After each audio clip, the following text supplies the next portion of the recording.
और यही करता रहूंगा। अगर कार्यकर्ताओं से अंतर हो गया फिर क्या रह जाएगा?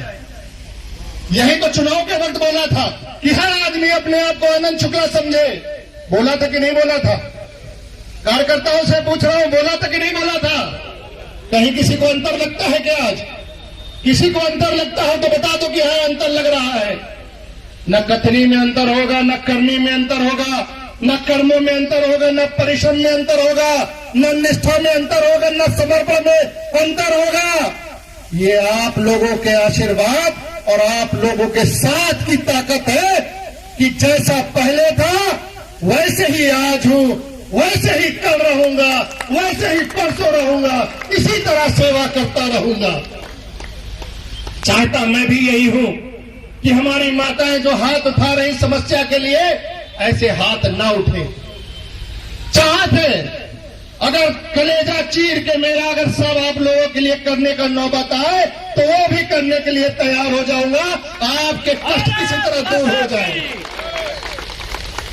आज अपनी सरकार ने कोरोना काल में अगर उदाहरण दूं मैं उत्तर प्रदेश का, उदाहरण दूं केंद्र का, जो कोरोना काल में अपनी सरकार ने काम करके दिखाया है किसी ने नहीं दिखाया। कभी आप कल्पना नहीं कर सकते कि लगातार फ्री में राशन, 6-6 माह तक राशन, जितने श्रमिक भाई आए कोई ऐसा श्रमिक भाई खड़ा नहीं हो सकता जिसने रोजगार की मांग की हो उसको रोजगार सरकार ने उपलब्ध कराने का काम न किया हो। हर व्यक्ति जो आया उसको किट उपलब्ध कराने का काम, कहीं कोई छूट जा रहा तो उसको हम लोग लग के करा रहे थे। यही तो काम है सरकार का, यही तो काम है सरकारों का। लेकिन जरा सोचिए, ऐसी सरकारें 2011 में किसकी सरकार थी? 2011 में किसकी सरकार थी? उत्तर प्रदेश में बसपा की सरकार थी। केंद्र में किसकी सरकार थी? कांग्रेस की सरकार खाली नहीं थी, कांग्रेस की सरकार थी। समाजवादी का समर्थन था, बहुजन पार्टी का समर्थन था और अन्य दलों का समर्थन था भाजपा को छोड़ के। जरा सोचिए 2011 में जो सूची बन रही थी 2011 की, ऐसे हमारे तमाम गरीब साथियों का नाम, ऐसे कोल समाज के साथियों का नाम या ऐसे लोगों का नाम जो बसपा के समय उनके तत्काल जो मंत्री थे, यहां पर मंत्री का नाम तो जानते होंगे ना, जो मंत्री थे जिनका काम ही ग्राम का विकास था।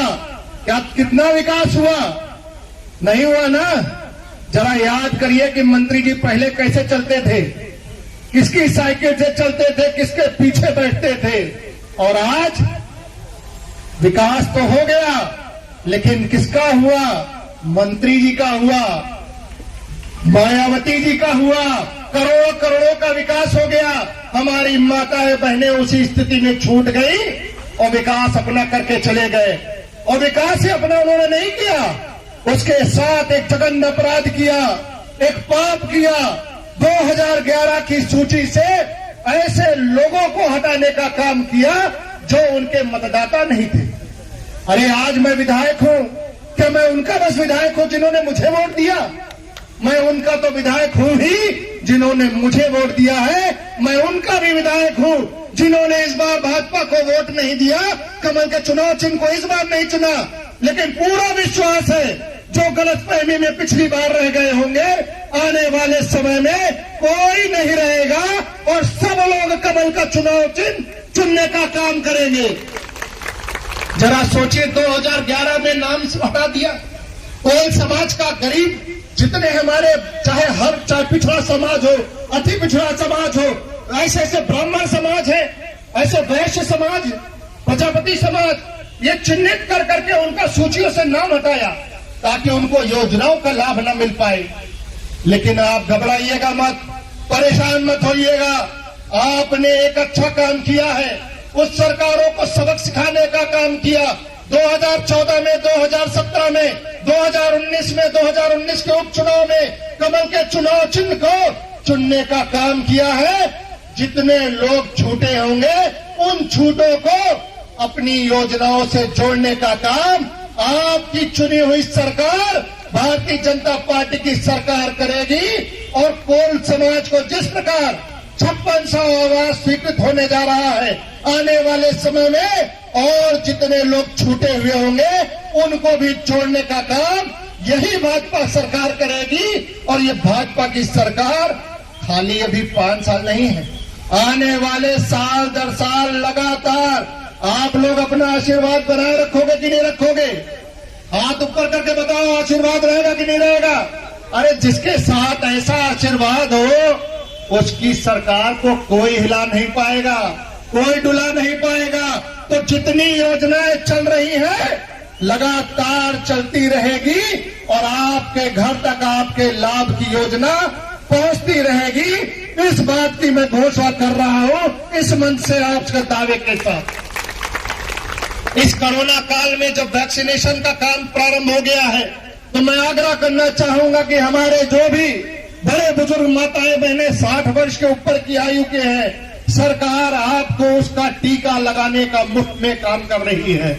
जितने भी लोग 60 वर्ष के ऊपर के हैं वो अपना टीका लगवाने का काम करें और अपने जिला चित्रकूट जैसे कि आज वर्तमान में कोरोना मुक्त है, आने वाले समय में भी कोरोना मुक्त रहे, इस बात में आप सबका सहायता का आह्वान करना चाहूंगा मैं। साथ में आपको अभी एक बात और बताना है रोजगार के संबंध में। अरे तमाम बातें घंटा भर कब पड़ जाएगा। रोजगार अपने यहाँ इससे पहले कोई नहीं होते थे, कोई साधन उपलब्ध नहीं था सरकारी, कोई फैक्ट्री नहीं थी, कुछ नहीं था। 1 साल 4 महीने के अंदर 2 सोलर पावर प्लांट छीबों में बन के तैयार हो गया है, कमिश्निंग हो गई, बहुत जल्दी प्रारंभ हो जाएगा। उसमें भी अपने ही लोग रोजगार पाएंगे, बाहर के लोग रोजगार नहीं पाएंगे, इस बात का घोषणा है यहां से। इसके साथ बरगढ़ क्षेत्र में 400 करोड़ रुपए की लागत लगाकर एक खमीर बनाने की फैक्ट्री ने सरकार के साथ अनुबंध कर लिया है। सरकार के साथ अनुबंध करके 20 करोड़ रुपए सरकार के खाते में जमा कर दिए हैं। अब जरा उम्मीद करिए कि उस सरकार में जब उद्योग लग जाएगा, जब फैक्ट्री चालू हो जाएगी तो मालूम है कितने लोगों को रोजगार मिलेगा? मालूम है 5000 से ऊपर अपने क्षेत्र के लोगों को उसी फैक्ट्री में नौकरी मिलेगी, दूसरे जगह जाने की जरूरत नहीं पड़ेगी। और ये शुरुआत है, ये समाप्ति नहीं है, ये शुरुआत है। आने वाले समय में ऐसे कई सोलर पावर प्लांट, ऐसे कई उद्योग पूरी विधानसभा क्षेत्र में, न सिर्फ बरगढ़ में बल्कि मानिकपुर के दूर दूर क्षेत्रों में भी इसी तरह लगवाने का काम किया जाएगा। और ये तभी संभव होगा जब आप अपना आशीर्वाद, अपना समर्थन बना के रखिए। और आशीर्वाद समर्थन खाली विधानसभा चुनाव में नहीं, ऐसा नहीं है कि आशीर्वाद विधानसभा चुनाव में जरूरत है।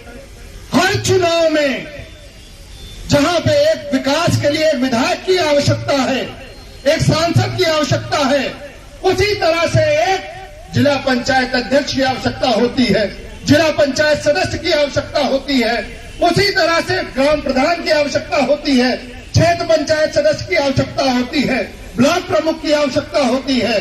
तो आप सबसे मैं आह्वान करना चाहूंगा इस मंच के माध्यम से कि जिस प्रकार अपना आशीर्वाद आप लोग कमल के चुनाव चिन्ह पर भारतीय जनता पार्टी पे दे रहे हैं, तो नीचे से लेकर ऊपर तक भारतीय जनता पार्टी की, राष्ट्रवाद की, देश के हित में जो लोग सोच रहे हैं सिर्फ उन्हीं को वोट देने का काम करिए। और वोट देकर भारतीय जनता पार्टी के समर्थित लोगों को जिताते हुए अपने विकास में वोट डाल के स्वयं सहभागी बनने का काम करिए।